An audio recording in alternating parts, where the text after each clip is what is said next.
Sign these papers or leave, my husband sneered, shaking the deal inside the home I bought. He thought kicking me out would shatter me. I smiled, signed, and walked away. 12 hours later, his lawyer yelled at him, "You idiot, do you know what you just did?" He wanted me broken. He wanted me to sign away my entire life, everything I'd built. But as I picked up that pen, I wasn't falling apart. I was getting ready to cut him out. It was 7 a.m., the morning sun just barely peeking through the plantation shutters, throwing long shadows across my office. I'd just finished my run, still in my leggings, expecting coffee and a normal workday. Instead, I walked into an ambush. Ethan was there, lounging in my custom leather executive chair, the one I bought with my own bonus 5 years ago. He was behind the mahogany desk that had been in my family for generations. He looked almost comically out of place, trying to project authority in a room that screamed me. But there was nothing funny about the document he slid across the polished wood. "You can't be serious, Ethan," I managed, my voice barely a whisper. I wasn't scared, just stunned by the sheer audacity. He smirked, leaning back and lacing his fingers behind his head. He was wearing the silk robe I'd bought him for Christmas, the one that cost more than my first car. "I am deadly serious, Olivia. Marriage is a partnership, 50-50. But since you've been so difficult about my business ventures, I think it's time we restructure. This postnuptial agreement grants me title to the house and a 50% controlling interest in your design firm. It's only fair, considering the emotional support I've provided you." Emotional support? The man who forgot my birthday 3 years in a row and called my career a cute little hobby was talking about support. "And if I don't sign?" I asked, slowly walking toward the desk. "Then I file for divorce," he said, his eyes gleaming with a predatory light. "I'll drag it out. I'll freeze your assets. I'll ruin your reputation in this town. My lawyer, Marcus, says I have a very strong case for spousal support. I've become accustomed to a certain lifestyle, you see. But if you sign this, we stay married. We work it out. I just need security." He wasn't asking for security, he was asking for a robbery. He wanted the deed to the estate my grandmother left me, the company I'd built from the ground up while he played golf. I looked down at the papers. They were hastily drafted, probably by that bus-bench lawyer he played poker with. Transfer of deed, assignment of equity. The words swam. He truly thought he had me cornered, thought I was the same woman who'd nodded and smiled for 4 years to keep the peace. He thought I was afraid of losing him. I looked at him, really looked at him. I saw the graying hair at his temples I used to find distinguished, now just looking tired. I saw the softness around his jaw from too much scotch and too little work. And I saw the cruelty in his eyes. "So, it's the house or the marriage?" I asked, picking up the heavy fountain pen from the desk set. "It's about fairness, Olivia," he corrected, though his eyes darted to the pen in my hand with hungry anticipation. "Sign it, and we can go back to normal. Don't, and I'll make sure you lose everything anyway." I uncapped the pen. The gold nib glinted in the morning light. My heart should have been racing. I should have been screaming, throwing things, calling the police. But a strange, icy calm had settled over me. It was the calm of a surgeon before the first cut. "Okay, Ethan," I said softly. "You win." His eyes widened. He hadn't expected it to be this easy. He leaned forward, practically salivating. "Good girl. You're making the right choice." I bent over the desk. I didn't hesitate. I signed my name, Olivia Blackwood, with a flourish on the bottom of the last page. The ink was dark and permanent. "There," I said, capping the pen and setting it down with a deliberate click. Ethan snatched the papers up instantly, scanning the signature as if checking for a trick. Finally, he breathed, a look of pure triumph washing over his face. "See, was that so hard?" "No," I said. I reached into my pocket and pulled out my house keys. I dropped them onto the mahogany desk. They landed with a heavy thud. Then I reached for my left hand. I slid the platinum band off my finger, the ring I had bought myself because his card was maxed out at the time, and placed it next to the keys. "What are you doing?" Ethan asked, his brow furrowing. "You said sign or get out," I replied, my voice steady. I signed. "Now I'm getting out." "Wait, you don't have to leave right this second," he stammered, confused by my lack of tears. "We can have breakfast. Celebrate our new arrangement. Enjoy the house, Ethan," I said, turning on my heel. "It's everything you ever wanted." I walked out of the office, down the hallway lined with photos of my ancestors, and out the front door. I didn't pack a bag. I didn't look back. I just walked to my car, got in, and drove away. As I pulled out of the driveway, I checked the rearview mirror. Ethan stood in the window, holding the papers against the glass, grinning like a man who had just won the lottery. He had no idea. He absolutely no idea that he had just signed his own death warrant. The door to the Four Seasons suite clicked shut behind me, and the silence that followed was heavy, pressing against my eardrums. It wasn't the silence of peace.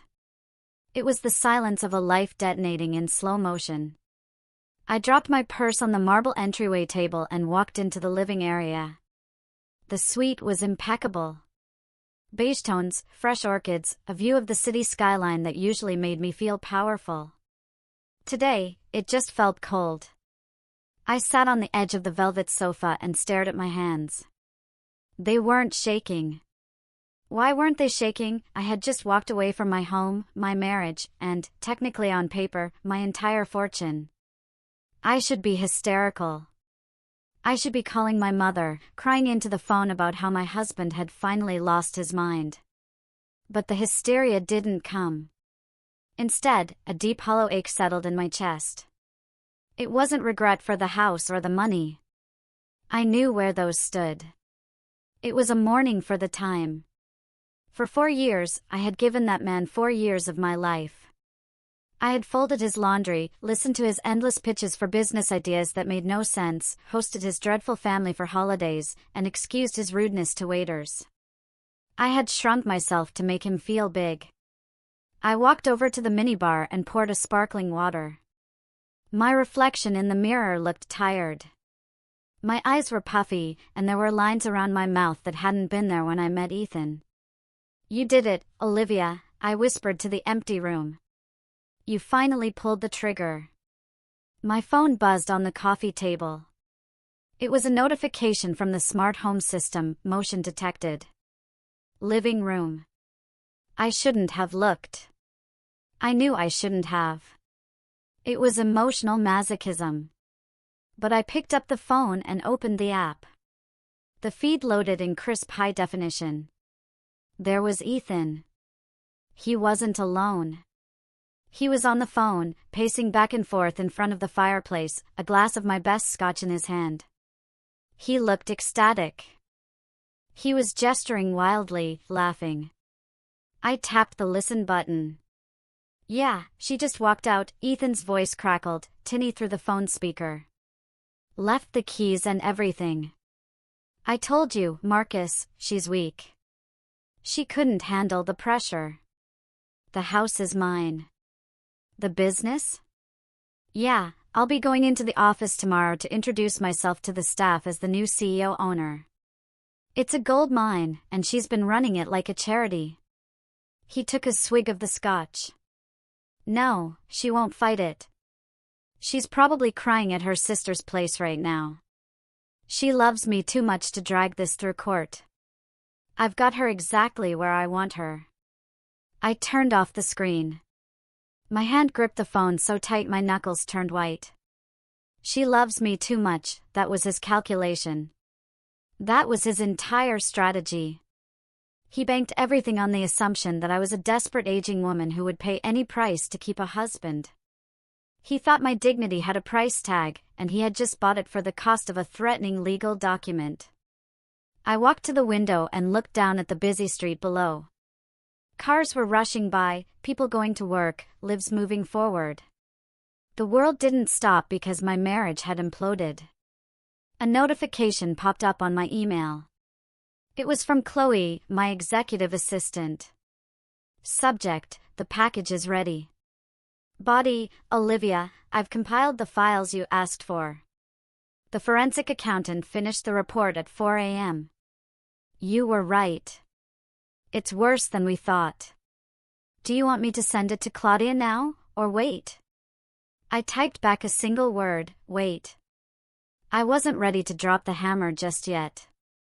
Not until the ink was dry on Ethan's little victory lap. I sat back down and closed my eyes, letting the memories wash over me. Before the lawyers, before the betrayal, before the hatred, I needed to remember why. I needed to remember the woman I was before Ethan Wilson charmed his way into my life and tried to dismantle it brick by brick. I needed to go back to the beginning, to the night at the charity gala, where he spilled red wine on my dress and apologized with a smile that I thought was charming, but now realized was the grin of a wolf spotting a lamb who had strayed too far from the flock. It was 4 years ago, almost to the day. I was 48 then, and I had been single for a decade. My business, Olivia Blackwood Interiors, had just landed the contract for the new city library, and I felt on top of the world professionally. Personally, I was lonely. I wouldn't admit it to anyone, certainly not to my employees who saw me as the Iron Lady of Design, but going home to an empty 6-bedroom estate every night had started to wear on me. I was at the Children's Hospital Gala. It was a black tie affair, the kind where the champagne is mediocre, but the networking is essential. I was standing near the silent auction tables, debating whether to bid on a vintage trip to Sonoma Valley, when a voice rumbled behind me. You know, looking at that painting makes me feel like I need glasses, and I have perfect vision. I turned around. He was tall, wearing a tuxedo that fit him perfectly. He had that silver fox look, salt and pepper hair, rugged jawline, and eyes that crinkled at the corners when he smiled. It's abstract expressionism, I said, smiling politely. It's supposed to challenge your perspective. It challenges my wallet, he laughed. I'm Ethan. Ethan Wilson. I'm in investments. Investments is a vague word. I should have asked what kind right then. I should have asked for a business card, a LinkedIn profile, a tax return, but I didn't. I was charmed. Olivia Blackwood, I replied. The Olivia Blackwood? He raised an eyebrow. The one who turned the old grain silo into that incredible art gallery downtown? I'm a huge fan of your work. You have an eye for structure that is rare. He knew my work. He complimented my intelligence, not just my dress. That was the first hook. We spent the rest of the evening talking. He was attentive, funny, and seemingly wealthy. He talked about his time in Europe, his portfolio of startups, his passion for vintage cars. He made me feel interesting. He made me feel seen. When the check came for our drinks at the hotel bar later, he patted his pockets with a look of mock horror. Oh God, I must have left my wallet in my other jacket. I changed so quickly for this event. Olivia, I am mortified. It's fine, I said, handing the bartender my black card. It's just drinks. No, it's not fine, he insisted, grabbing my hand. His skin was warm. I owe you dinner tomorrow night. The French place on 4th. Please let me make it up to you. I agreed. Of course, I agreed. The next 3 months were a whirlwind. It's what the psychologists call love bombing. But at the time, it just felt like a fairy tale. Flowers sent to my office every Monday. Weekend trips to the coast where he drove my convertible because his Jaguar was in the shop. Long texts at midnight telling me I was the most beautiful woman he'd ever met. He moved in by month 4. It made sense, he said. Why maintain 2 households when we were always together? He was between leases anyway, looking for the perfect penthouse. I want to take care of you, Olivia, he told me one night, sitting on my patio drinking my wine. You've worked so hard. You deserve a partner who carries the load. Carries the load, the irony is so sharp it could cut glass.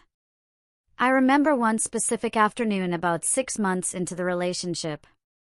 We were discussing finances, or rather I was trying to. I mentioned setting up a meeting with my financial advisor to discuss merging some accounts for household expenses. Ethan's face darkened just for a second. A flash of irritation that vanished as quickly as it appeared. Baby, why do we need to involve lawyers and accountants? Doesn't that kill the romance? I trust you. Don't you trust me? I do, but I have assets, Olivia, he said, his voice dropping to a hurt whisper. I have stocks, crypto, offshore holdings, but right now they're tied up in a liquidity event. Once that clears, I'm going to buy you a villa in Sonoma Valley. I promise. Until then, can't we just BS? He made me feel cheap for asking. He made me feel like a gold digger for worrying about my own fortune. So, I stopped asking.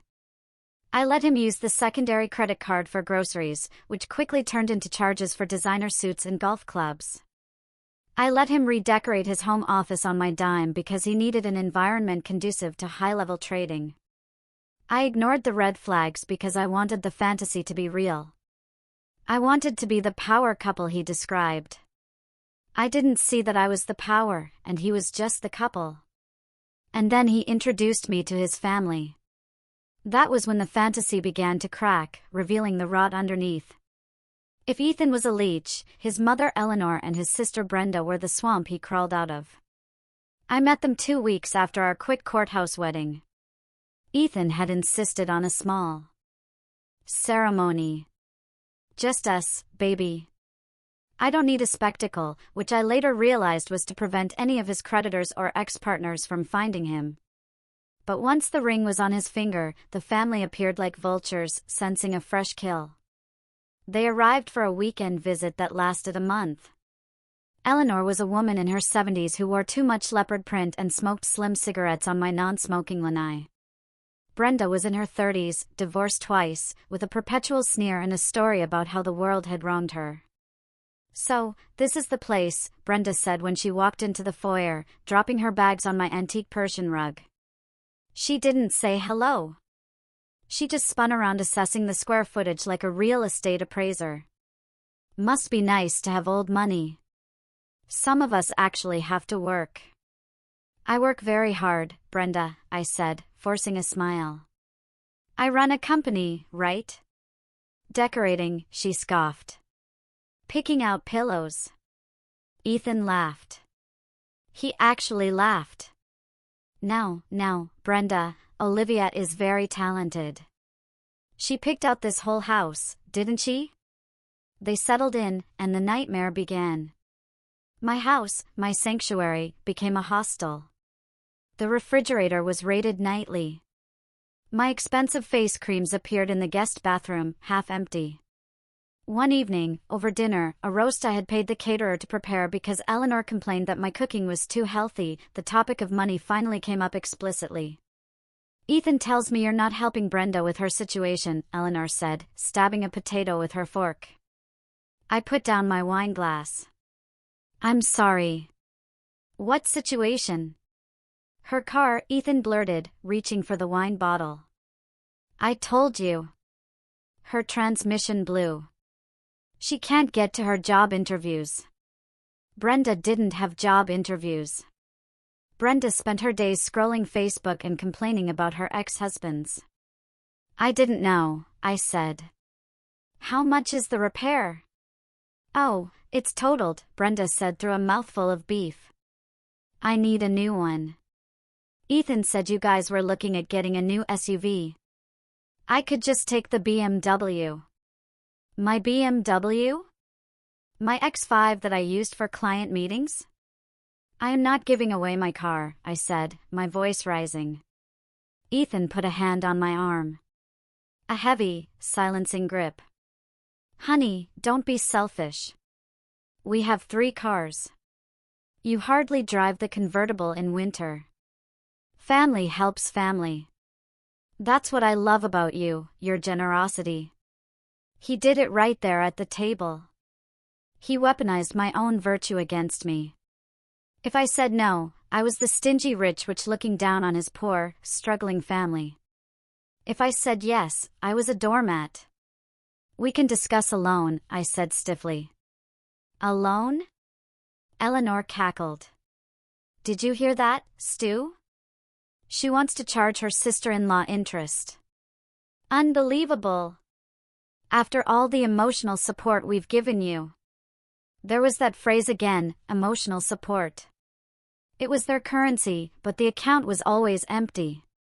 The breaking point of that visit came a week later. I came home early from the office to find Eleanor and Brenda in my master bedroom.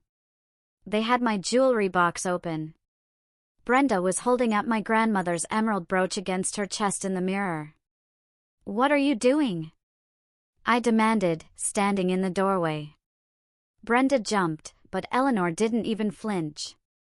"Just looking, Olivia. Relax. You have so much stuff. You probably forgot you even had this. It would look lovely on Brenda for her date tonight." "Get out!" I said, shaking. "Get out of my room." When I told Ethan about it later, he sighed as if I were the unreasonable toddler. "They're just curious, babe. They've never seen nice things. You made them feel like thieves." Mom was crying in the guest room. "They were going to take it, Ethan." "You don't know that," he snapped. "You're so paranoid about your precious things. People matter more than things, Olivia. Try to remember that."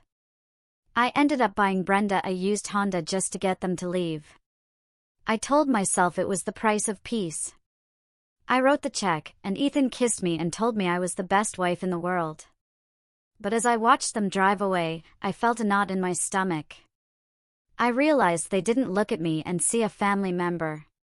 They looked at me and saw a host organism. And Ethan? He wasn't protecting me from the parasites. He was the one holding the door open for them. The liquidity events Ethan kept talking about never happened. 6 months turned into a year, then 2.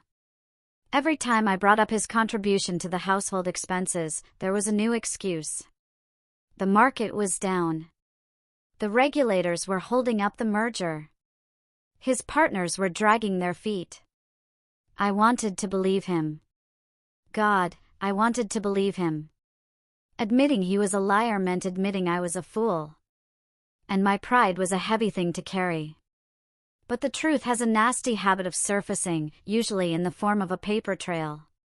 It happened on a Tuesday.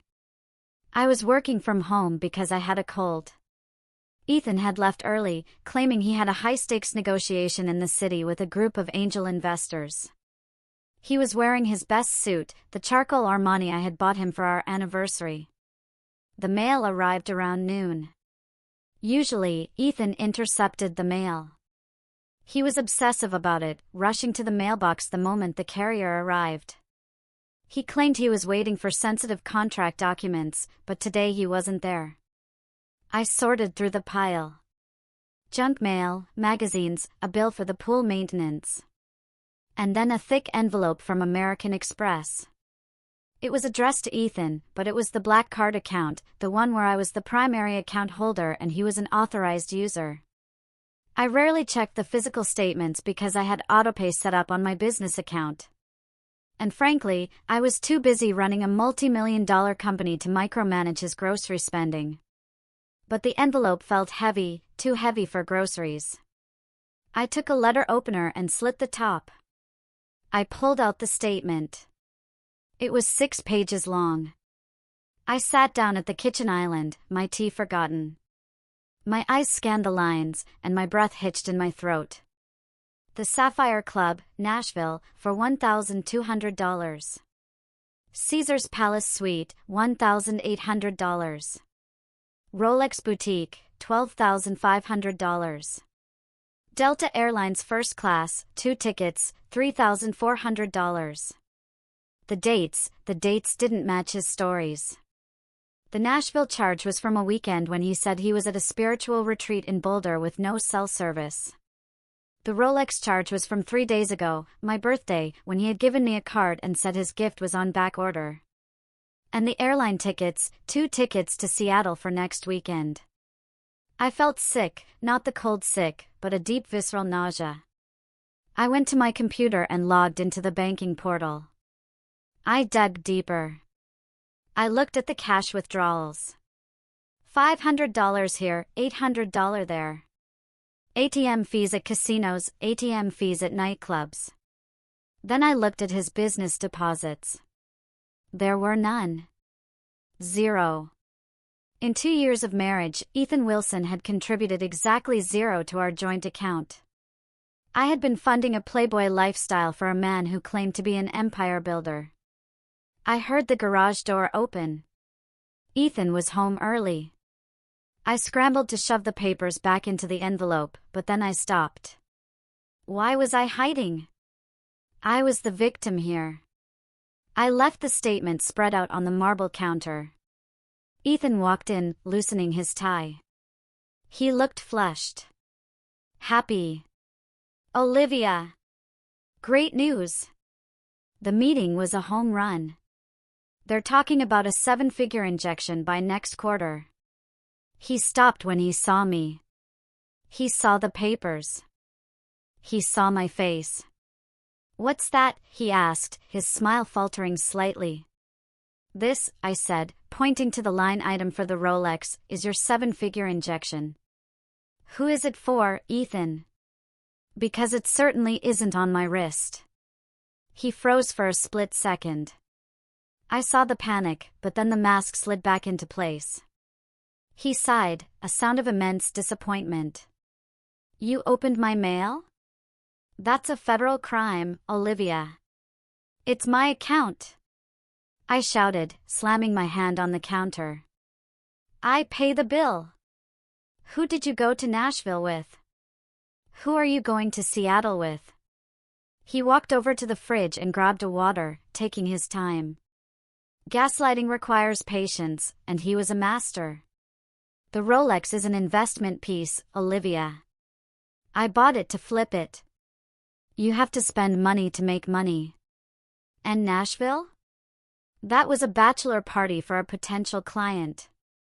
I didn't tell you because I knew you'd get jealous and irrational like you are right now. And the 2 tickets to Seattle? I challenged, my voice shaking. My assistant, he said smoothly. I hired a virtual assistant to help with the logistics. She's meeting me there to handle the paperwork. You don't have a business. I screamed. You don't have clients. You have nothing, Ethan. You are nothing but a leech. His face went cold. He set the water down. Careful, Olivia. You sound like a shrew. Is this really how you talk to your husband, the man who loves you? I'm trying to build a future for us, and you're obsessing over pennies. $12,000 is not pennies. It is to people who think big, he sneered. Maybe that's your problem. You have a small mind. You're a decorator, not a visionary. He walked out of the kitchen, leaving me standing there with the evidence of his betrayal. He didn't apologize. He didn't beg. He made me feel like I was the crazy one for caring about theft. That night, he slept in the guest room. But I didn't sleep at all. I lay in bed staring at the ceiling, realizing that the man in the other room wasn't just lazy or unsuccessful. He was dangerous. He believed his own lies.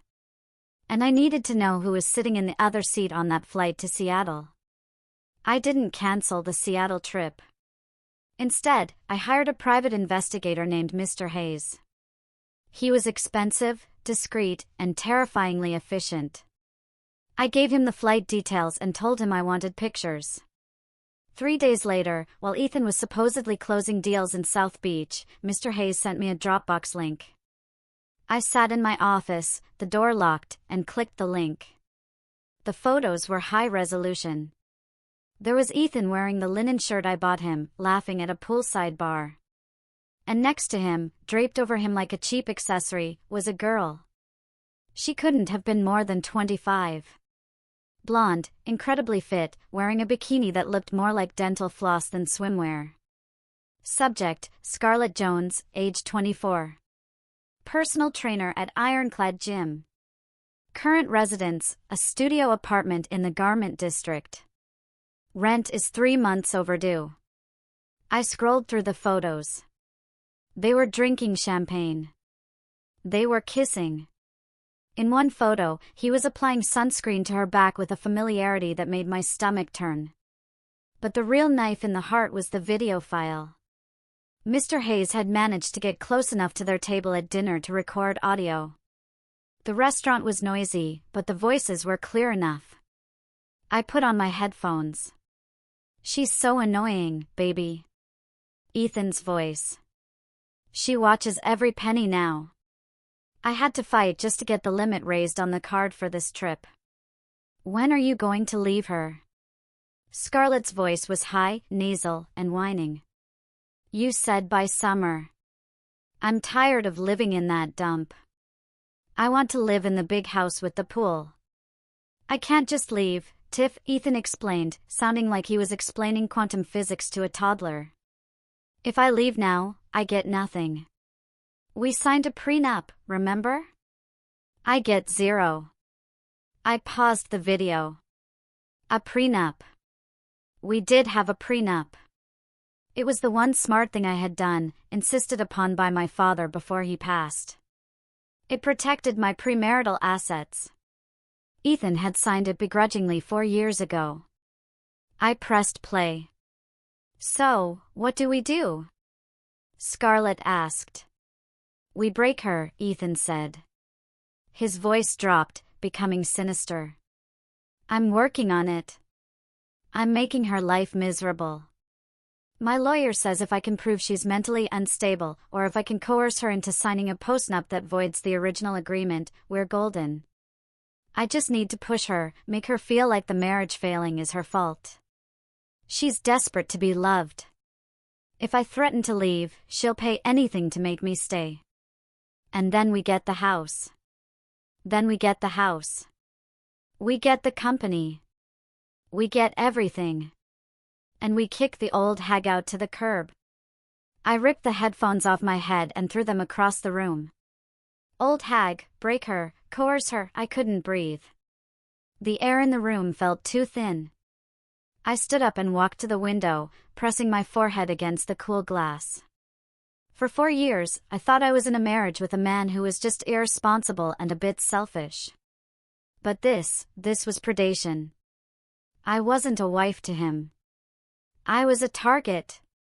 He was literally plotting to drive me insane or desperate enough to sign away my life's work so he could move his gym rat mistress into my grandmother's estate.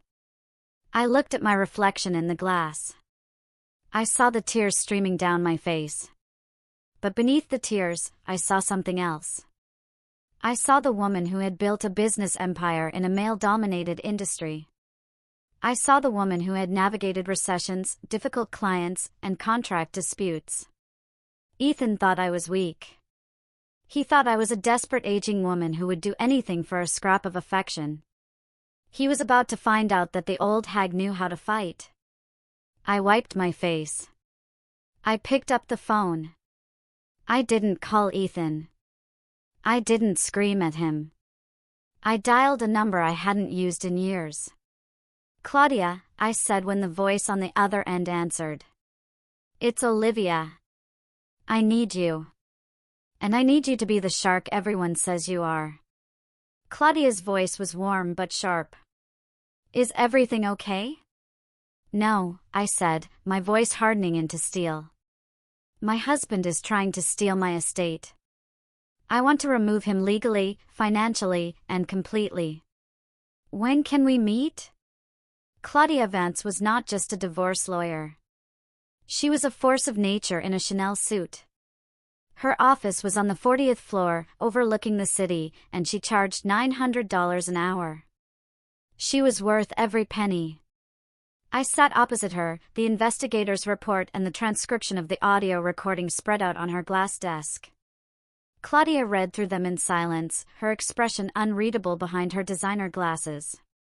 Occasionally, she would circle something with a red pen. Finally, she looked up.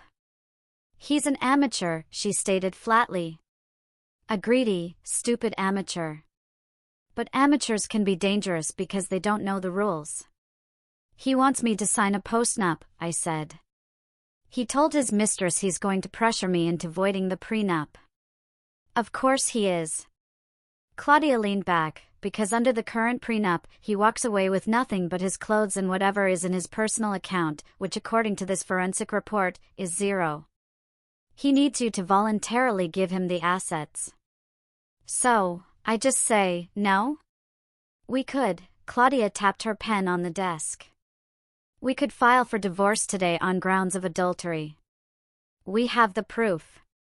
You'd win. He'd get kicked out." "That's not enough," I cut in. The anger flared in my chest again. "Claudia, he humiliated me. He brought his family into my home to take from me. He spent my money on her. He called me an old hag and plotted to break me mentally. I don't just want a divorce. I want him to hurt. I want him to feel the panic I felt when I saw those bank statements." Claudia smiled. It was a terrifying smile. "I was hoping you'd say that." She pulled a file from her drawer. "Do you remember 2 years ago when you reorganized your business structure? You moved the house and the majority of your liquid assets into the Blackwood Family Trust." "Yes," I nodded. "For tax purposes. And do you remember," she continued, "that because Ethan was your spouse, we needed him to sign a waiver acknowledging that those assets were moving into a trust where you were the sole beneficiary? He signed a stack of papers that day. I recalled he didn't read any of them. He was too busy playing Angry Birds on his phone." "Exactly." Claudia's eyes gleamed. "He signed a spousal waiver of interest. Basically, he formally acknowledged, with a notary present, that the house and the company are trust property, not marital property. He has zero claim to them. None. Even if you burn the prenup, the trust protects them. He doesn't know that," I realized. "He thinks the house is still in my name. He thinks he's a legal genius because he watches Suits." Claudia scoffed.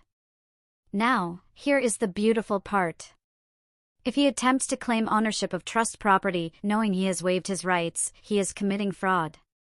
But we need him to commit to the act. We need him to demand the specific assets he has already waived. He's going to present me with a postnup," I said, seeing the plan form. "He's going to list the house and the company. If you sign a document giving him the house," Claudia said slowly, "you are essentially giving him nothing because you personally don't own the house. The trust does. You can't give away what you don't hold title to as an individual. His document will be worthless, but he will think he won." "He will think he won," Claudia agreed. "And he will act on it. He will try to take possession. He might try to sell it or borrow against it.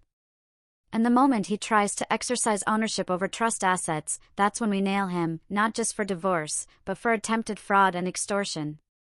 She slid a piece of paper toward me. "This is the plan. It requires you to be an actress, Olivia. You have to let him think his plan is working. You have to let him bully you. You have to let him present those papers. And then I sign them," I finished the sentence. "You sign them," Claudia nodded. "And you walk away. You give him the rope. And we let him hang himself." I looked at the city below. It was a risky game. It required me to endure his cruelty for a little while longer. But the thought of the look on his face, the look when he realized he had played himself, was too sweet to resist. "Draw it up," I said. I'm ready to put on the performance of a lifetime. The week leading up to the ultimatum was the longest of my life. I had to live with a man I despised, share a bed with a man who smelled like another woman's cheap perfume, and pretend I was falling apart. I stopped wearing makeup.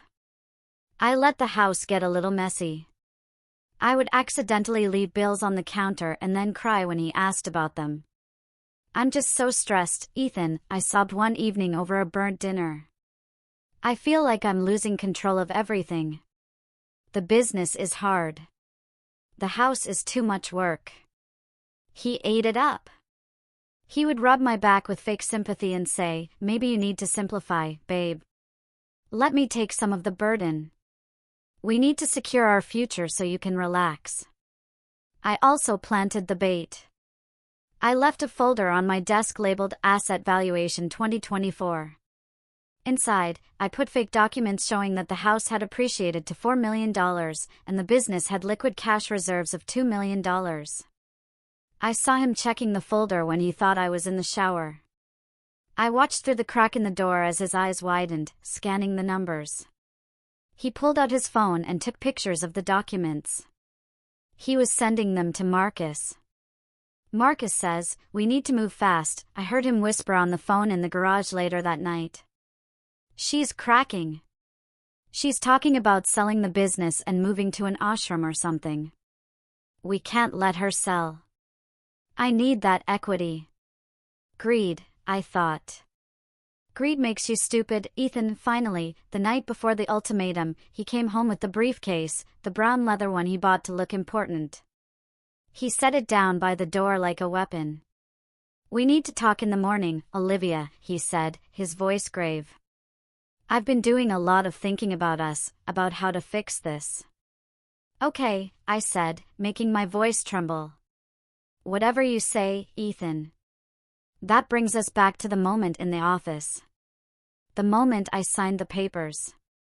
When I walked out of that house, leaving my keys and ring, I didn't drive aimlessly. I drove straight to Claudia's office. He took the bait, I told her as I walked in. Did he sign? She asked. He made me sign. And then he countersigned. He has the documents. Perfect. Claudia picked up her phone. I'm initiating the eviction protocol, and I'm sending a courier to the bank to freeze the joint accounts. Not that there's much in them, but it's the principle. What about the house? I asked. He's there now. He thinks it's his. Technically, Claudia smiled, he is trespassing, but let's give him his night of glory. Let him host his little victory party. The higher he climbs, the harder the fall. I checked my phone again. The notifications from the smart home were rolling in. Front door unlocked. Thermostat set to 68. Music system activated.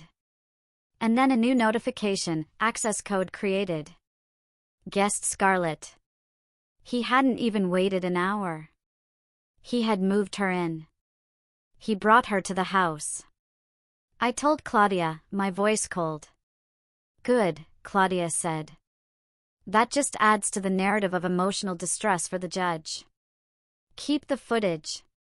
I sat in the chair in Claudia's office, watching the live feed on my phone. I saw Scarlett walking around my living room, touching my sculptures, putting her feet on my white sofa. I saw Ethan pouring wine, my vintage Bordeaux, into 2 glasses. They toasted, they laughed, they kissed in the home I had built. It took every ounce of restraint not to drive back there and burn the place down. But I waited. I waited because I knew that tomorrow morning the sheriff was coming. I knew that tomorrow morning the reality of the trust would hit them like a freight train. Go to the hotel, Olivia, Claudia said gently. Get some sleep. Turn off the phone. Tomorrow is going to be a very busy day. I can't turn it off, I said, watching Ethan carry Scarlett up the stairs toward my master bedroom. I need to see it. I need to remember this anger, because when he calls me tomorrow begging, I need to remember exactly why I am removing him. I closed the phone. The trap was sprung. The rat was inside. Now all I had to do was wait for the snap. The screen on my phone was small, but the betrayal was broadcast in 4K resolution. I sat in the darkness of my hotel suite, the glow of the screen illuminating my face, watching the nightmare unfold in real time. It was 8 p.m., barely 12 hours since I had walked out of my front door. Ethan hadn't wasted a single second. My living room, usually a sanctuary of quiet elegance, was packed. And I don't mean a few friends having a glass of wine.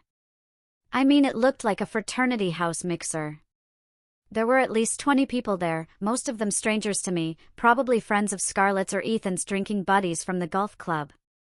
The music was loud. I could see the bass vibrating the leaves of my ficus tree in the corner. But it was the sight of Ethan that made my blood run cold. He was standing on my coffee table. On the table. The table I had imported from Italy, a piece of travertine stone that was older than this country. He was wearing his suit pants and a button-down shirt that was unbuttoned halfway down his chest, holding a bottle of wine high in the air. I zoomed in on the bottle. It was a Chateau Margaux 1982, a bottle my father had given me on my 40th birthday. He had told me to save it for a moment of supreme happiness. It was worth about $2,000. Ethan was pouring it into red plastic solo cups. To the new chapter. Ethan bellowed, his voice distorted by the microphone on the security camera, but still painfully audible. To taking what is yours. To being the king of the castle. The crowd cheered. Scarlett was right there next to him, laughing. She was wearing my silk kimono, the one I bought in San Francisco, over her clothes like a party favor. She looked drunk, stumbling slightly as she grabbed a cup of the precious wine and chugged it like it was cheap beer. He's destroying it, I whispered to the empty hotel room. He's literally consuming my life. Then Ethan pulled out his phone. I watched on the security feed as he held it up, but then my own phone buzzed with a notification. Ethan Wilson is live on Facebook. I switched apps. There he was, live streaming to the world. What's up, everyone? Ethan shouted into the camera, his face flushed and sweaty.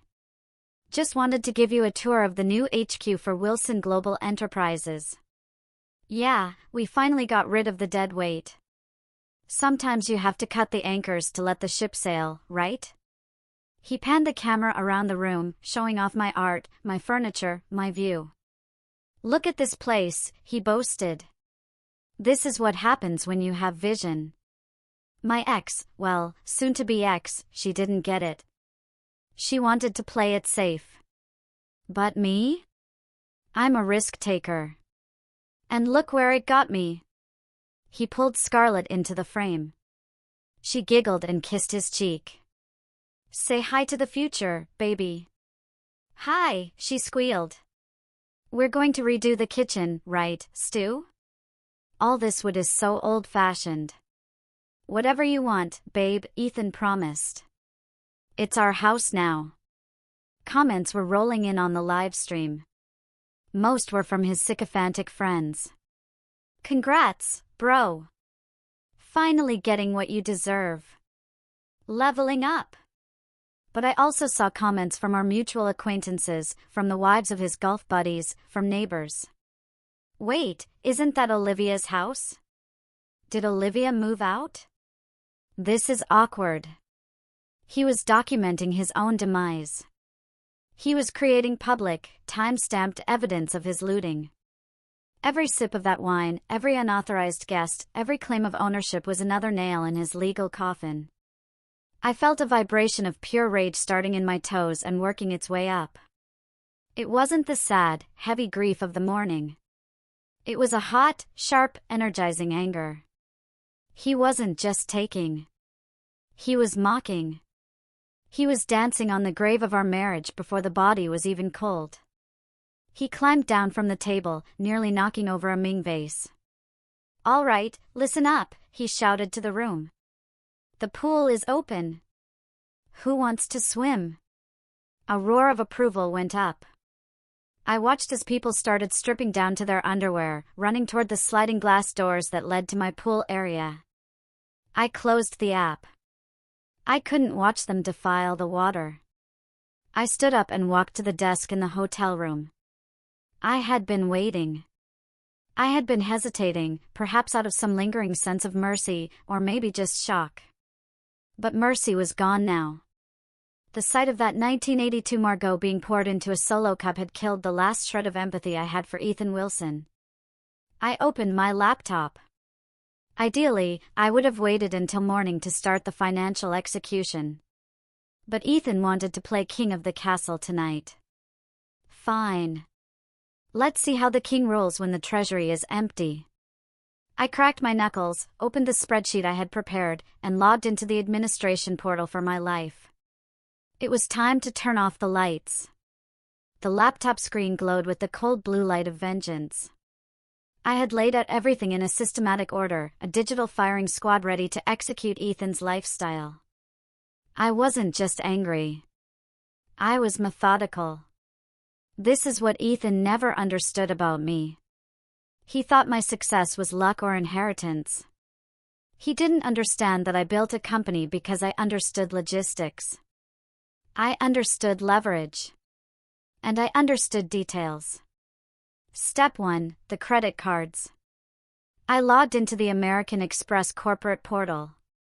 There it was, Ethan's supplementary card. The balance was currently sitting at $14,200 just for this month. I clicked on the card number. Status, active. Action, suspend. Reason, lost/stolen. I didn't just want it declined. I wanted it flagged. The next time he tried to swipe it, I wanted the merchant to look at him like a criminal. I clicked confirm. Status, suspended. Next, the joint checking account. This was the account he used to pay his business expenses, which were really just lunches and golf fees. I transferred the entire balance, which was mostly my money anyway, into my personal savings account, leaving exactly $5, just enough to keep the account open so he could see the emptiness. Then came the services. I pulled up the BMW leasing portal. The lease was in my name, with Ethan listed as the primary driver. He had missed the last 2 payments, which I usually covered without telling him to avoid the late fees. Not today.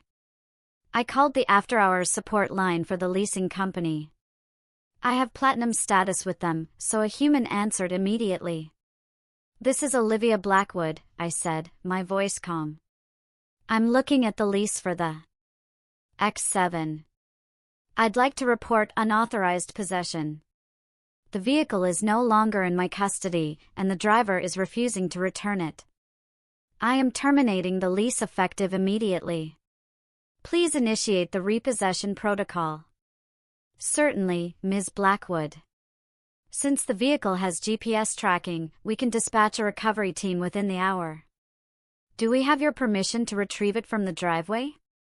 "You have my enthusiastic permission," I said. "And please don't ring the doorbell. Just take it." Step 4, the utilities. This was the pettiest move, and I savored it. The electricity and water were essential, and legally I couldn't cut those off instantly without a process. But the luxuries? I logged into the cable and internet provider. Cancel service. I logged into the streaming services, Netflix, HBO, Hulu, Spotify. Change password. I logged into the wine cellar climate control app. System off. And finally, the smart home hub. I watched the security feed one last time. The party was in full swing. Ethan was by the pool, laughing with a drink in his hand. The music was blasting. I opened the smart home admin panel. I had administrator privileges. Ethan only had guest access, though he didn't know it. I changed the master code. I deleted Ethan's iPhone from the authorized devices list. I deleted the new guest Scarlet code he had just created. Then I looked at the scene settings. I created a new scene titled Closing Time.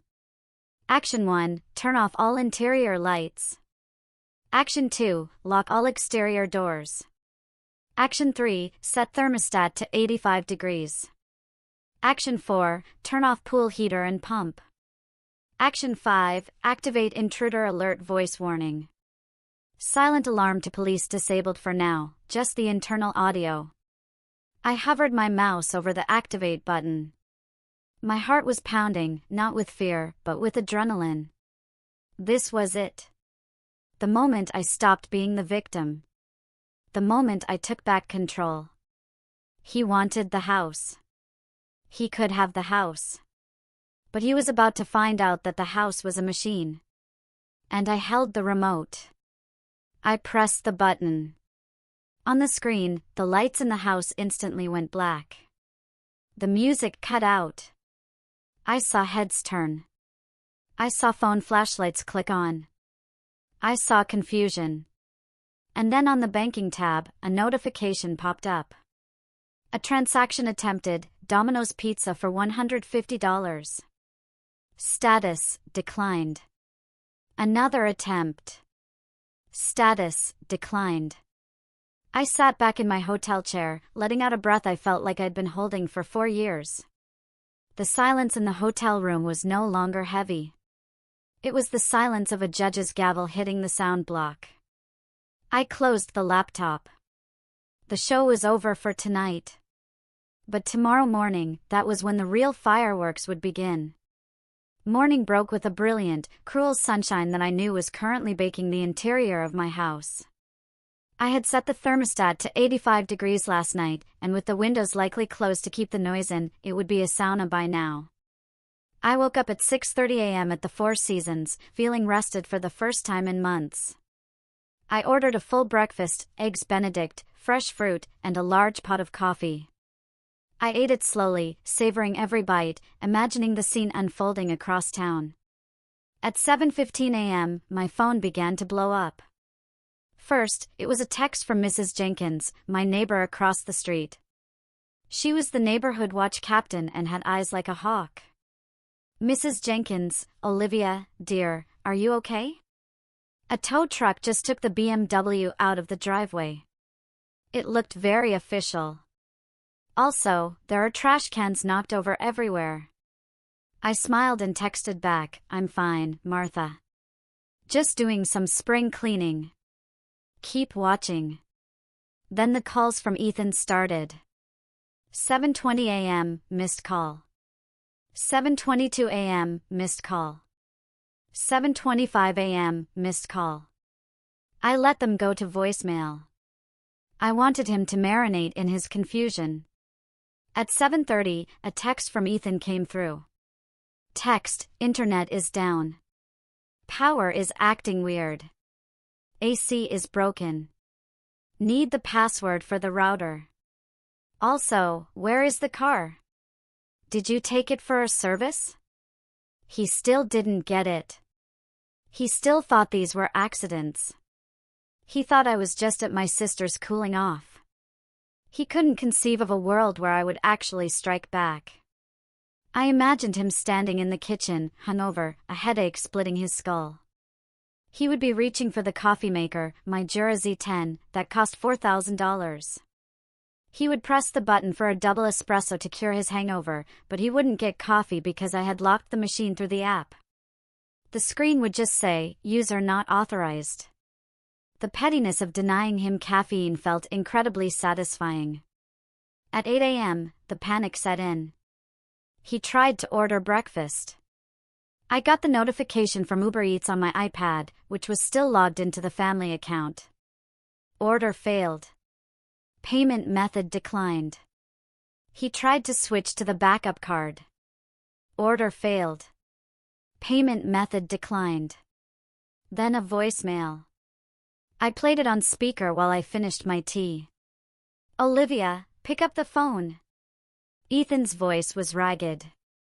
Panic edging into the anger. The cards aren't working. The car is gone. Scarlett needs to get to work and she can't call an Uber. What did you do? This isn't funny. You can't just cut me off. I have rights. I'm your husband. Not for long, I whispered. I decided to answer the next text just to twist the knife. Ethan, call me now. This is financial abuse. Olivia, I'm sorry. Who is this? I don't have a husband. I signed the papers, remember? I'm just a stranger, and strangers don't pay for your lifestyle. I could feel his rage through the network. At 8:30 a.m., the doorbell camera alerted me. It wasn't the police. It wasn't a repairman. It was a courier service. Ethan opened the door. He looked terrible. He was wearing wrinkled boxers and a t-shirt. His hair was a mess. Behind him, the living room was a disaster zone. Red cups everywhere, stains on the rug. Scarlett sleeping on the couch, wrapped in a sheet. The courier handed him a large envelope. Sir, for Ethan Wilson, the courier asked. Yeah, that's me, Ethan grunted, snatching the envelope. He probably thought it was the finalized divorce papers from his lawyer, or maybe a check he was expecting. He tore it open right there on the porch. I zoomed in. It wasn't a check. It was the formal notice from the Blackwood Family Trust, and clipped to the front was a letter from Claudia Vance printed on heavy, terrifyingly official letterhead. Ethan read the first line. I saw his shoulders stiffen. He read the second line. His mouth dropped open. He looked up at the camera. He knew I was watching. He looked right into the lens, his face pale, his eyes wide with a dawning horror. He didn't scream. He didn't rage. He just looked small. He turned around and ran back into the house, tripping over the threshold, shouting for Scarlett to wake up. The realization had landed. The hangover was about to get a lot worse. Because in about 10 minutes, his phone was going to ring, and it was going to be the one person he thought was on his side. The call came at 8:45 a.m. I wasn't privy to it directly, but Claudia recounted it to me later with gleeful precision. However, I got the gist of it because Ethan, in his panic, put it on speakerphone while pacing in the living room right under my high-fidelity security microphone. His lawyer, Marcus, was on the other end. Marcus, the man who advertised on daytime TV between soap operas. Marcus, you have to fix this. Ethan was shouting, pacing around the red Solo cups. She cut everything. The car is gone. And I just got this letter from her lawyer saying I'm trespassing. Trespassing in my own house. There was a pause. Then Marcus's voice erupted from the phone so loud it distorted the speaker. You idiot!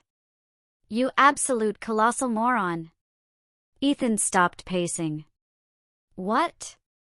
Why are you yelling at me? You said we had her cornered. I just got the discovery file from her lawyer. Marcus screamed. Do you have any idea what you just let her do? Do you know what you signed yesterday? I signed the postnup. The one you wrote? Ethan stammered, looking at Scarlett, who was now sitting up looking terrified. It gives me the house. It gives you nothing. Marcus roared. The house isn't hers, Ethan. The house belongs to the Blackwood Family Trust. The company belongs to the trust. She doesn't own them individually, so she can't sign them over to you. I don't understand, Ethan mumbled, sinking onto the sofa. What does that mean?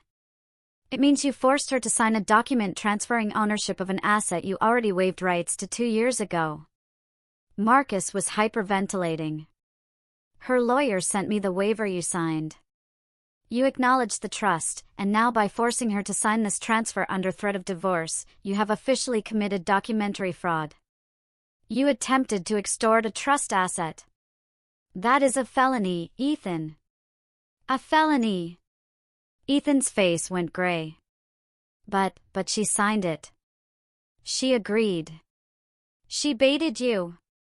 Marcus shrieked. She handed you a loaded gun, pointed it at your head, and you pulled the trigger.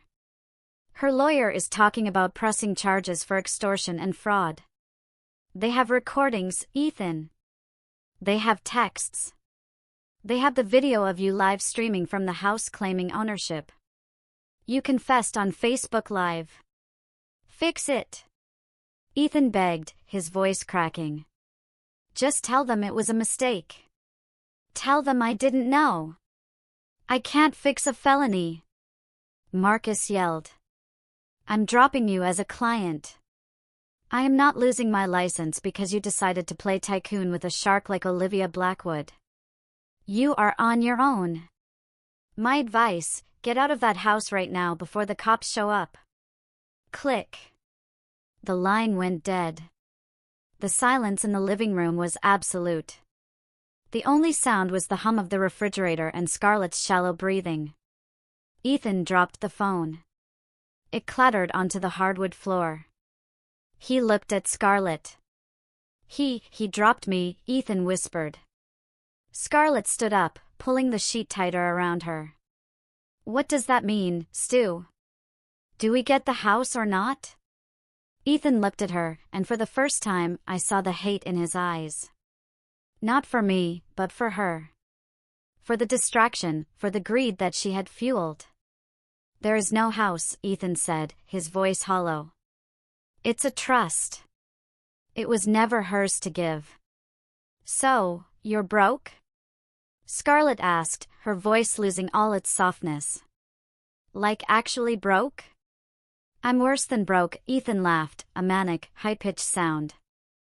I'm about to be arrested. He stood up and ran his hands through his hair. We have to go. Marcus said to leave. We have to pack. Scarlett took a step back. I'm not going anywhere with you if the cops are coming. I have a career, Ethan. I'm an influencer. You're a part-time trainer who hasn't paid rent in 3 months. Ethan snapped. Pack your bags. We're going to my mom's. I am not going to your mother's trailer. Scarlett shrieked. I sat back in my hotel chair, sipping my tea. It was unraveling faster than I had anticipated.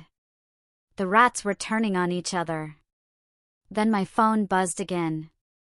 It was a notification from the front gate security system. Visitor, Eleanor Wilson.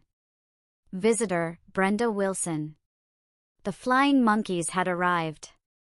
They must have seen the Facebook live stream or heard the panic in Ethan's earlier calls. They were coming to claim their share of the victory. I watched the feed as Brenda's beat-up Honda, the one I paid for, rolled up the driveway. This, I said to myself, is going to be entertaining. Eleanor and Brenda burst into the house like they were raiding a buffet. Eleanor was wearing a floral muumuu, and Brenda was already holding a cigarette, ash falling onto my foyer floor. Where is the champagne? Eleanor boomed, spreading her arms wide. My son, the homeowner. We saw the video, Stu. Finally, you put that stuck-up woman in her place. Ethan was standing in the middle of the living room, frantically throwing clothes into a garbage bag. He looked up, wild-eyed. Shut up, Mom, he hissed. Eleanor froze. Excuse me? Is that how you talk to the woman who birthed you? There is no house. Ethan screamed, throwing a pair of shoes into the bag. It's over. She tricked me. The cops are coming. Brenda dropped her cigarette. What do you mean she tricked you? You said she signed the papers. The papers are worthless. Ethan yelled. It's all a trust. I'm broke, Mom. I have nothing. The car is gone. The accounts are frozen. And I'm facing jail time for fraud. The transformation on Eleanor's face was instantaneous. The pride vanished, replaced by a cold, calculating sneer. You mean you didn't get the money? She asked slowly. No. And you don't get the company? No. Eleanor looked at Brenda. I told you he would screw it up. He never had the head for business. Mom! Ethan looked betrayed. I need help. I need a place to stay. Can we come to your place just for a few weeks until I sort this out? We? Eleanor looked at Scarlett, who was frantically texting on the sofa. I don't have room for you and your whore. Hey! Scarlett shouted. And I certainly don't have room for a son who is going to bring the police to my doorstep. Eleanor sniffed. I run a respectable bingo night. I can't have felons sleeping on my couch. You're abandoning me? Ethan asked, his voice breaking. After everything I gave you? I bought Brenda that car. I paid off your gambling debts. With Olivia's money, Brenda pointed out unhelpfully. Technically, you didn't give us anything. She did. So, call her. Ethan begged. Call Olivia. She likes you guys. Maybe she'll listen to you. Tell her I'm having a breakdown. Tell her to call off the lawyers. Eleanor hesitated. She pulled out her phone. I watched on my screen as my own phone started ringing. Call from Eleanor Wilson. I stared at it. I let it ring. Then I blocked the number. On the screen, Eleanor looked at her phone, annoyed. She sent me to voicemail. Well, that's rude. Scarlett snapped. She blocked you, you old bat. She stood up, holding one of my Louis Vuitton tote bags. It looked stuffed. Where? Are you going? Ethan asked, reaching for her. I'm leaving, Scarlett said. My Uber is here. What's in the bag, Tiff? Brenda asked, her eyes narrowing. Just my stuff. Scarlett said quickly, clutching the bag tighter. That's Olivia's bag, Ethan said, realizing. And it looks heavy. What did you take? It's my compensation. Scarlett yelled. For wasting 6 months of my life with a loser. She tried to bolt for the door. Ethan grabbed her arm. Brenda grabbed the bag. The three of them wrestled in the hallway, screaming obscenities at each other. The bag ripped open. My jewelry spilled out. My grandmother's pearls. My diamond tennis bracelet. Several expensive watches. You thief! Eleanor shrieked. Those are valuable. Let go of me! Scarlett screamed, scratching Ethan's face. Suddenly, the front door burst open. It wasn't the police yet. It was Mrs. Jenkins, my neighbor. She was holding her phone up, recording the whole thing. I've called the sheriff. Mrs. Jenkins announced gleefully. And I have you all on video stealing Ms. Blackwood's property. The police are 2 minutes away. The room froze. Scarlett looked at the spilled jewelry. Ethan looked at Mrs. Jenkins. Eleanor looked at the exit. Run! Scarlett screamed. She abandoned the jewelry, shoved past Ethan, and sprinted out the door toward the waiting Uber. Eleanor and Brenda didn't wait for Ethan. They turned and ran to their car. Mom, wait! Ethan yelled, running after them. I watched as the Honda peeled out of the driveway, leaving Ethan standing alone on the lawn, barefoot, holding a garbage bag of clothes, while Mrs. Jenkins filmed him with a look of pure judgment. He was alone, completely, utterly alone. And then I saw the flashing lights of the sheriff's cruiser turning the corner. I timed my arrival perfectly. I wanted to be there when the official seal was placed on the door, but I didn't want to be part of the brawl.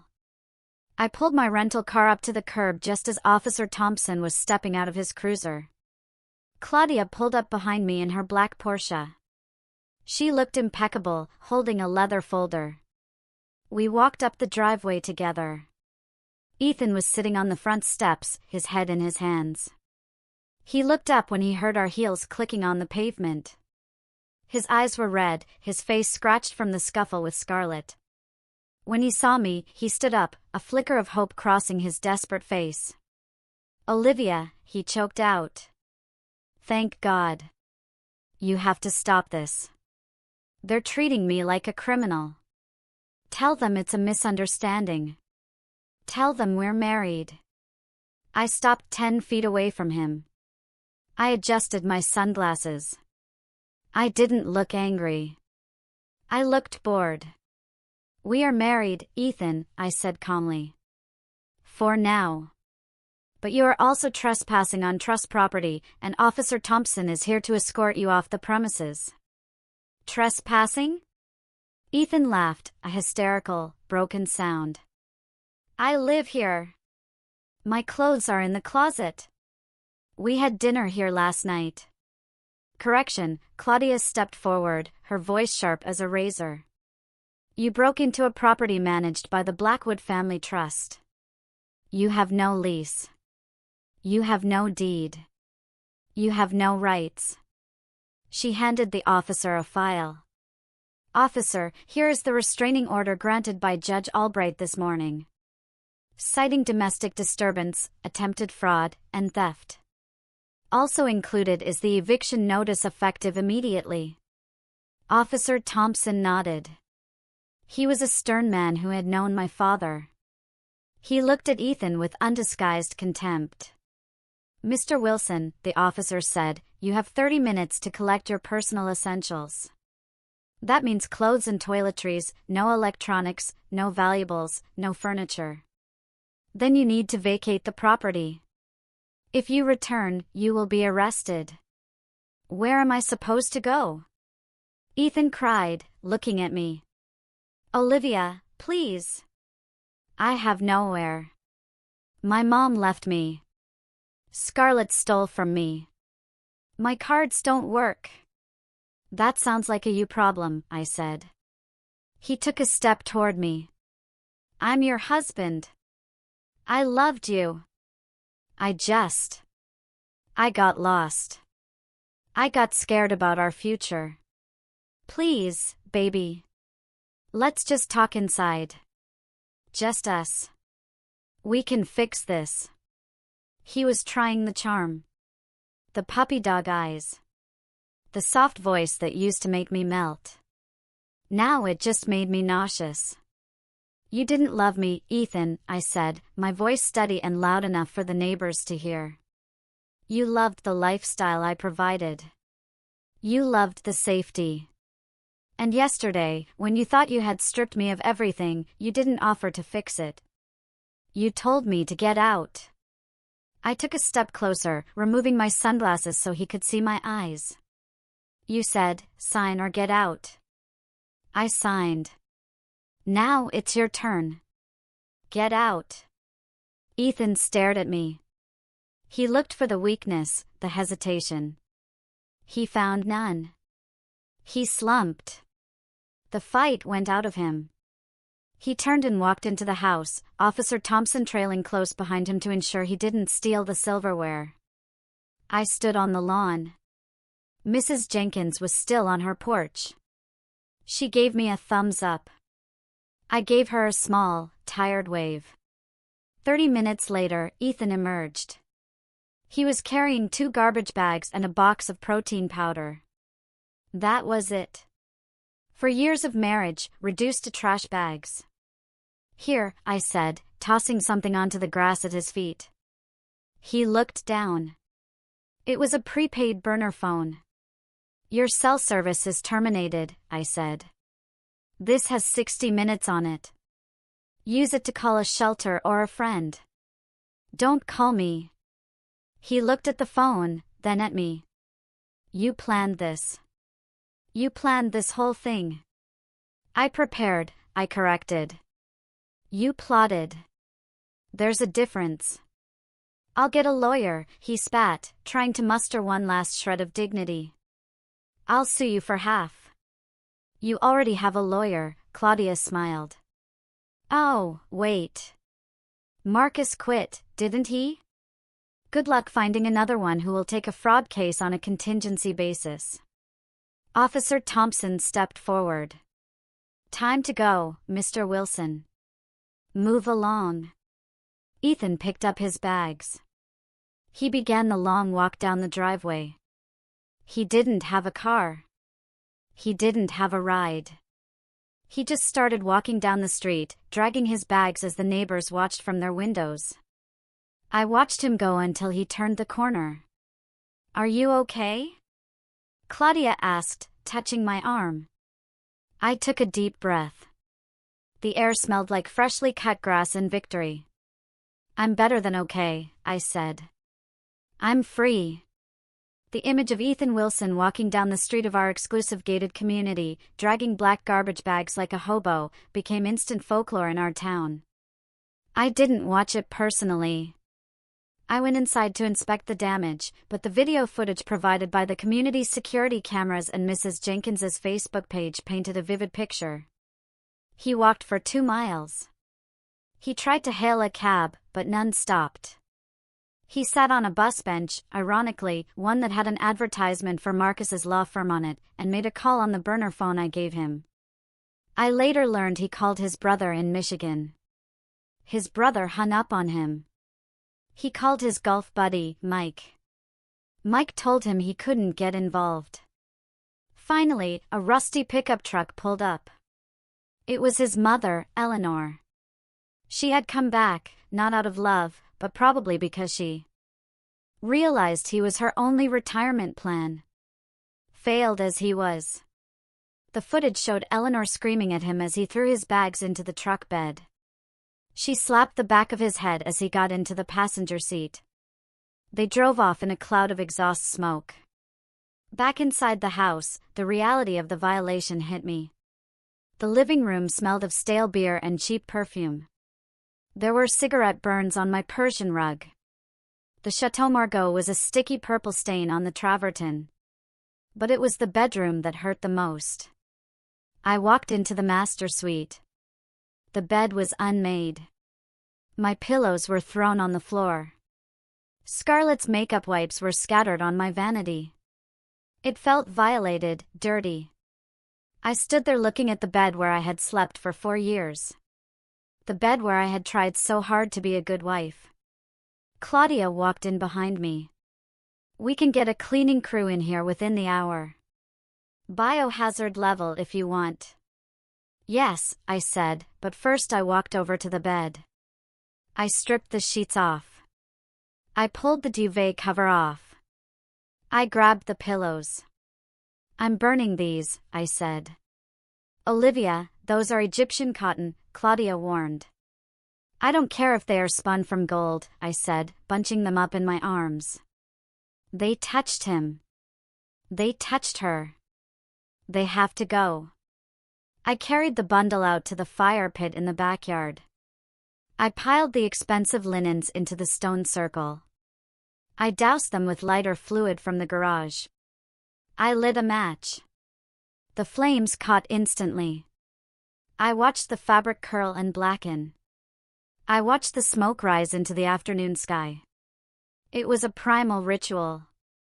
With every thread that burned, I felt a little lighter. I wasn't just burning sheets. I was burning the lies, the gaslighting, the feeling of not being enough. Goodbye, Ethan, I whispered. My phone rang. It was Chloe. Olivia, she said, her voice professional but excited. I just got off the phone with the bank. They finished the audit of the unauthorized transfers Ethan made over the last 2 years. It totals $342,000. Filed a claim, I said, watching the fire. And, Chloe continued, the police just called. They found Scarlett. She tried to pawn your tennis bracelet at a shop downtown. She's in custody. Good, I said. Press charges, maximum penalty. And Ethan, what about him? He's been blowing up the office line. He says he wants to negotiate a settlement. I laughed. It was a genuine, full-throated laugh. Tell him the only settlement he's getting is the one he signed yesterday. The one where he waived everything. I hung up. The fire was dying down to embers.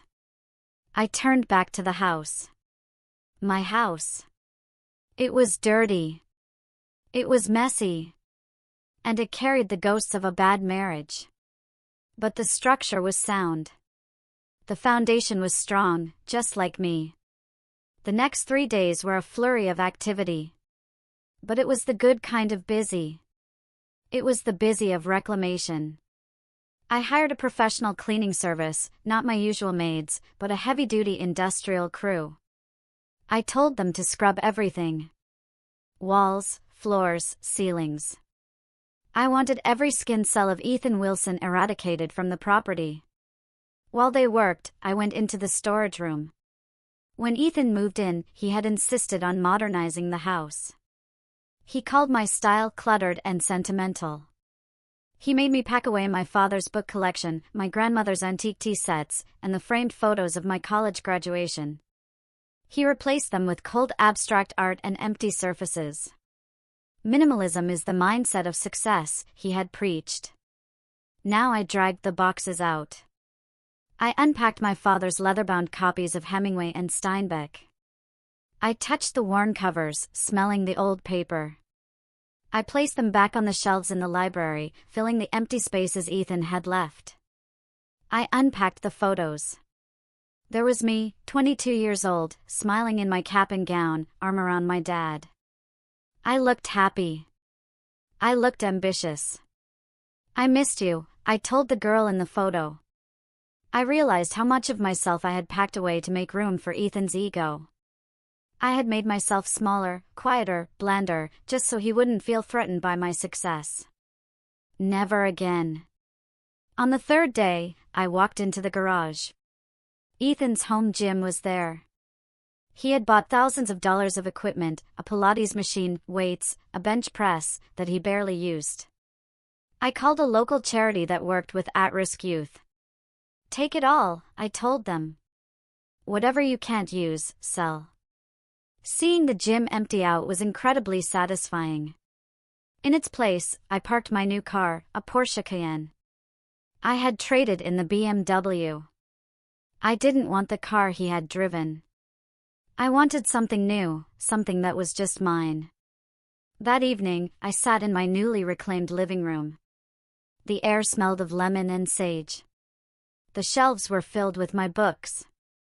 The terrible abstract art was gone, replaced by the landscapes I loved. I poured a glass of wine. Not the Chateau Margaux, he had destroyed that, but a crisp Sauvignon Blanc. I opened my journal. I hadn't written in it for years because Ethan used to read it if I left it out. Day 1 of freedom, I wrote. I am 52 years old. I am single. I am wealthy, and I am awake. My phone buzzed. It was an email from Claudia. Subject, update on Wilson vs. Blackwood. Olivia, just a heads up. Marcus has officially withdrawn as Ethan's counsel. Ethan is now being represented by a public defender for the fraud charges. Also, he has filed for bankruptcy. It seems the empire was mostly debt. I closed the email. I felt a twinge of pity, but it was distant, like watching a character in a movie make bad choices. He had had every opportunity. He had a wife who supported him, a home that was safe, a life that was comfortable. But he got greedy. He wanted the golden goose. So he cut it open, only to find there was nothing inside but his own reflection. I took a sip of wine. The house was quiet. No TV blaring sports, no complaints about the food, no gaslighting. It was the most beautiful sound I had ever heard. 6 months later, I stood in the back of a courtroom wearing a suit that cost more than Ethan's car, if he had one. I didn't have to be there. The divorce had been finalized weeks ago via mediation, which Ethan attended via Zoom from his mother's kitchen table. But today was the hearing for the fraud charges and the civil suit I had filed for the restitution of the stolen funds. Ethan was sitting at the defendant's table. He looked diminished. He had lost weight, but not in a healthy way. His suit was ill-fitting, likely bought at a thrift store.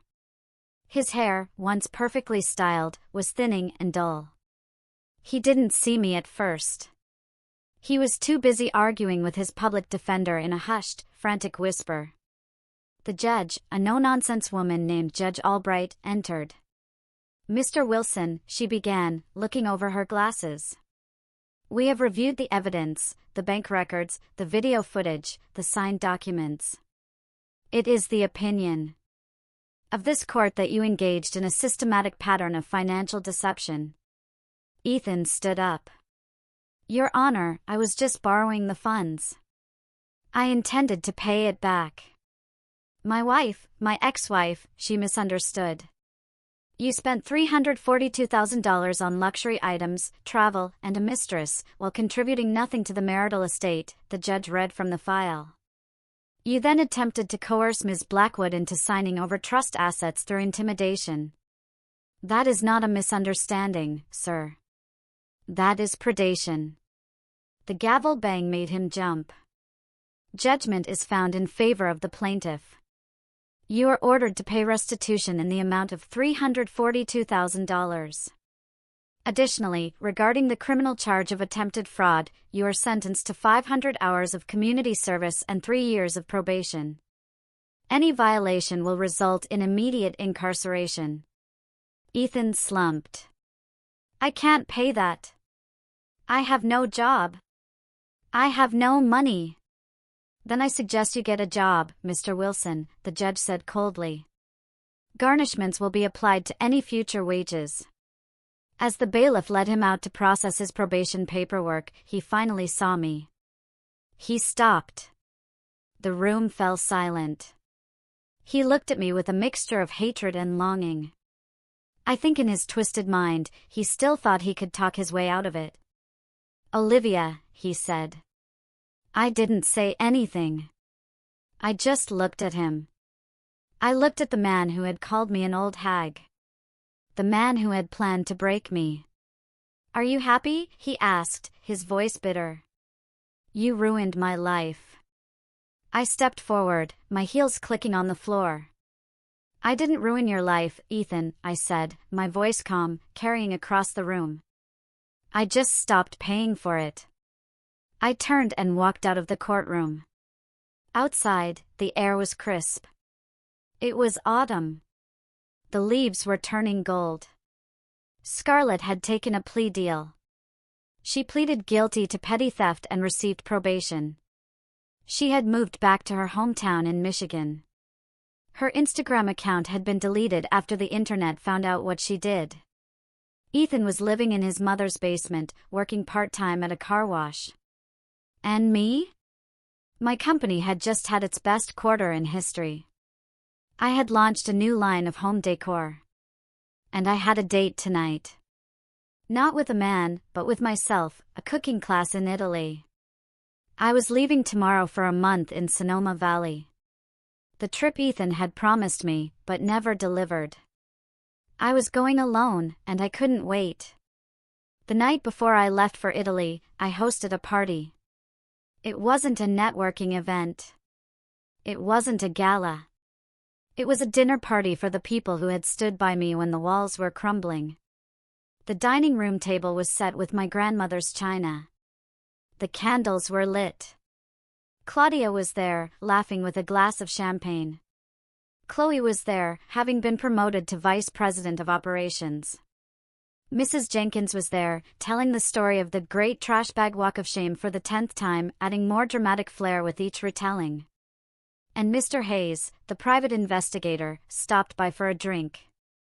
"To Olivia." Claudia raised her glass. The woman who proved that the best revenge is not just living well, but living free. Here, everyone cheered. I looked around the table. These were people who respected me, not for my money, but for my character. "I have a toast," I said, standing up. The room quieted. For a long time, I began, looking at the flickering candles. I thought I needed someone to complete the picture of my life. I thought a big house was empty without a husband. I thought success was lonely without a partner. I paused, smiling at my friends. But I learned that the only thing worse than being alone is being with someone who makes you feel alone. I learned that my value isn't negotiable. And I learned that I am pretty terrified of anyone who tries to take my grandmother's house. Laughter rippled through the room. So, here's to empty spaces. I raised my glass, because empty spaces are just room for new beginnings. Here's to the trust, and here's to never, ever signing anything without reading it first. We clinked glasses. The sound was like a bell tolling the start of a new era. After dinner, I walked out onto the terrace. The city lights twinkled below. I thought about Ethan one last time. He was probably sitting in the dark somewhere, blaming the world for his misfortunes. He would never understand. He would never get it. He thought he lost because of a lawyer or a prenup. He lost because he underestimated the quiet strength of a woman who had built her own castle. I took a deep breath of the cool night air. I felt lighter than I had in years. The nightmare was over. The story of Olivia and Ethan was finished.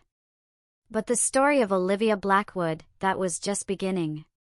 After all of that, what do you think of the way I finally said goodbye?